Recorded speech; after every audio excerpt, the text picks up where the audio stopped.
Alam niyo ba na present si Bea Alonso, ang girlfriend ng president ng Pure Gold na si Vincent Co sa nasabi nga pong concert na ginawa o inorganize ng Pure Gold, ang Pure Gold OPM Con, kung saan ibinahagi nga ng Facebook page ang nasabi nga pong pagpunta o pagsuporta ni Bea Alonso sa kanyang rumored boyfriend na mukhang hindi naman na rumored dahil very sweet nga si Bea Alonso kay Vincent Co sa mga larawan na ibinahagi natin sa isang TikTok na ibinahagi ang isang video.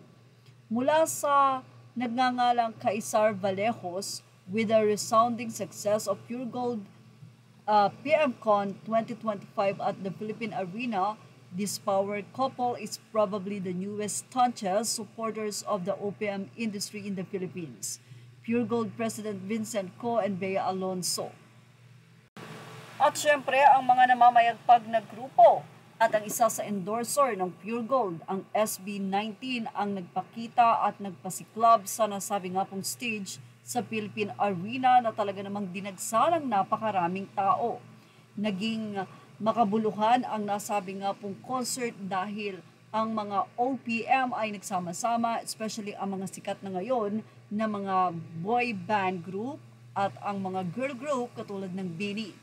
Natuwa ang maraming netizen sa ipinakita ni Rico Blanco sa pagsayaw niya ng hit na song ng SB19 na Dungka, kung saan ay marami nga ang nagre-request ng panibagong collaboration ng SB19 with Dungka.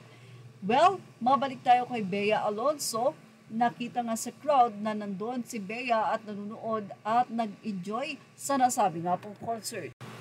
Habang binivideohan, nakaupo sila Bea Alonso at Vincent Co ay tila tumayo ang dalawa. Inescortan siya ni Vincent Co at makikita na lumabas sila paalis doon sa nasabi nga pong kinaupuan nila. Hindi natin alam kung lumipat sila ng upuan para mas makita ang nasabi nga pong concert ng SB19 at ng ilan pang mga kasama nila sa nasabi nga pong stage sa Philippine Arena na talaga namang bonggang-bongga ang pasabog ng Pure Gold.